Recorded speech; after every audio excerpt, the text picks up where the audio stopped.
Hello, welcome to the Quipster Film Review Podcast. My name is Vince Leo. I am the film critic for the website Quipster.net. I've been doing film reviews for 20 years. You can read all of my work, 3,900 film reviews to choose from anytime. Go to my website, Quipster.net, Quipster.net. Today I'm going to be reviewing the second film in the Jack Reacher series. It's called Jack Reacher, Never Go Back, an action thriller, of course. It's PG-13 rated, unlike the first one, for sequences of violence and action, some bloody images, language, and thematic elements. The first one was an R-rated film. This one runs an hour and 58 minutes. Tom Cruise returns as the titular hero. Colby Smulders, Danica Yarosh, Patrick Heisinger, Aldous Hodge, Holt McElhaney, Robert Knepper, and Madeline Horcher are in the supporting cast. The director is Edward Zwick, who also contributes to the screenplay, along with Richard Wank and Marshall Herskovitz. It's based on the book Never Go Back by Lee Child, which I believe is the 18th book in the Jack Reacher novel series. This film, Jack Reacher Never Go Back, is continuing the saga that was born from those novels by Lee Child of the kick-ass drifter who ends up getting embroiled in yet another plot that requires him to use his abilities to stare down bad guys and rip open cans of whoop-ass in order to ultimately disentangle himself and all that is good from inevitable harm's way. This is a sequel to the 2012 film Jack Reacher, of course. That one did merely okay at the box office, but I guess Cruise was hoping that the second time around it would pick up some traction, thinking that maybe there was enough fan fervor in the home video and cable market to drum up a little bit more interest this time around. However, this film is so generic in its delivery, I don't think anybody who has not seen the 2012 film has to really bother to go back in order for this follow-up to make sense, although I do think that it should be noted that the first film is modestly competent in ways that Never Go Back is mostly not. So I would say if you haven't seen the first film, watch the first film. Really, I don't think that there's a need to come back and see this sequel because I don't think that it adds more worth going out of your way to see in the theaters anyway. Maybe for a $1 flyer on Redbox. Maybe.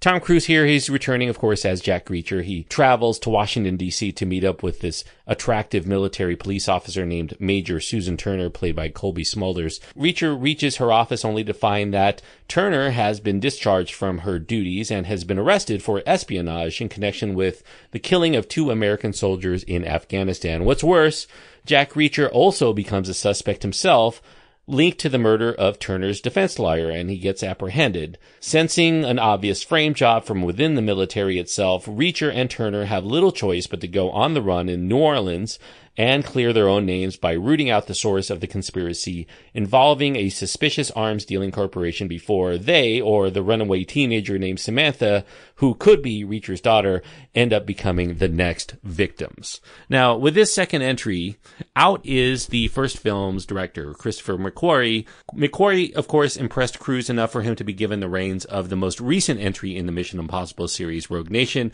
He delivered that one to big success. Unfortunately, he's not returning here. Replacing McQuarrie is veteran director Edward Zwick. Nothing to sneeze at, certainly. He worked with Cruise before in The Last Samurai, a film I enjoyed very much. He's directed films like Glory and Courage Under Fire and a lot of excellent films.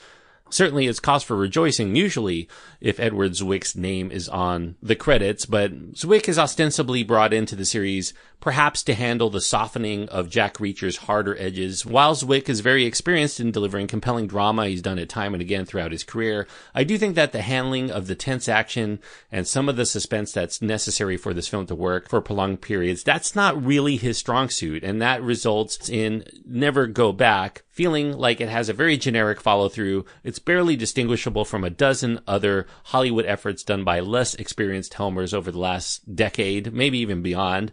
I think the Bourne films are an obvious influence on the Jack Reacher series, and that continues here.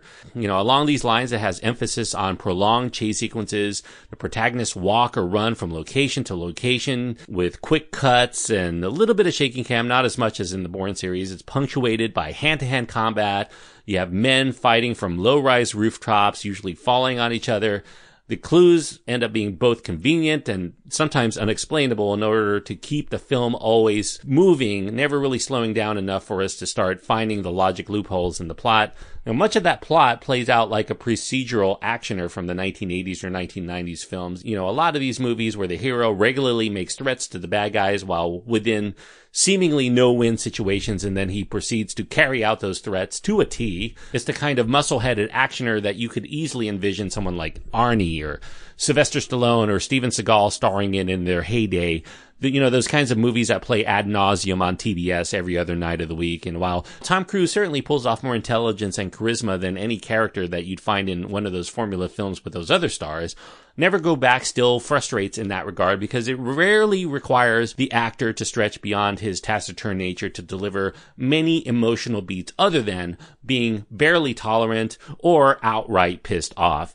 The supporting cast beyond Cruise, that's a bit of a liability, particularly in the introduction of this very high-strung teenage girl character. It's ostensibly here to bring some levity, perhaps a protective side from Jack Reacher that we haven't seen before, but it ends up mostly serving to annoy due to her petulant personality. She has this inability to follow instructions even when her life is in danger. It's more of that kind of stuff where she inevitably will become a damsel in distress. And that is telegraphed well early in the film. You see in this one particular scene, Sam is being taught this maneuver to get herself out of a jam while being taken hostage at gunpoint. Just practice on what to do should this ever happen. And the inevitability of this occurring in the climax is secure as soon as you see this occur.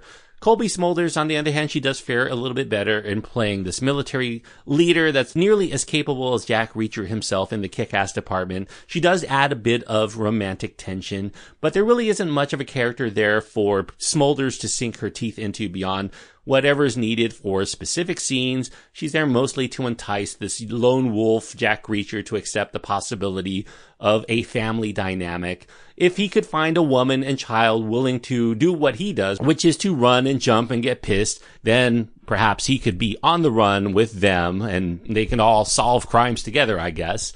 Now, with cartoonish heavies, these plot points that exist merely to get the characters to the next plot twist, and this low-aiming action set-piece formula on the agenda, Jack Reacher Never Go Back, it coasts almost wholly on Cruise's charisma within this action vehicle, which, given that Jack Reacher only has a couple of discernible personality traits, gets very tired very quickly. And while the first film certainly delivers moderate entertainment, this sequel, unfortunately, delivers its ultimate message to fans within the title, telling us to not go back, never go back for round 2 in this series. I'm giving Jack Reacher Never Go Back 2.5 stars out of 4. And 2.5 stars on my scale means that I do think that it had the tools, it had the talent here. You have a very charismatic, action-oriented star in Tom Cruise.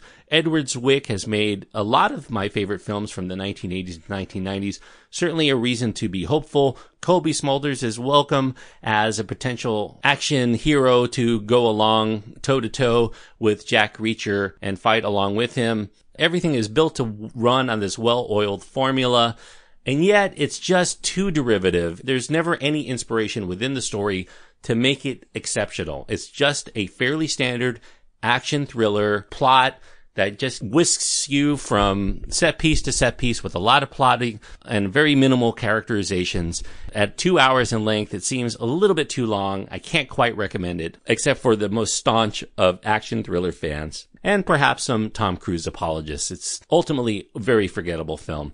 2.5 stars for Jack Reacher Never Go Back. Thanks everyone for listening. I do hope that you enjoyed this review. If you did, I do encourage you to click the subscribe button if you haven't done so already. And if you've been listening a while and you want to support the show, the best way you can do that is to go to iTunes, leave a review, and let other people know that this is a show worth checking out. You can also leave a donation if you want to support the show financially by going to patreon.com/Quipster. So until next time, even if you go out and see Jack Reacher Never Go Back, I do hope that you ultimately enjoy your time. And if you did, I do want to hear what you have to say. You can go to my website and find my contact information, as well as links to my Twitter feed and Facebook page. You can get in touch with me any of those ways, and I look forward to hearing from you soon.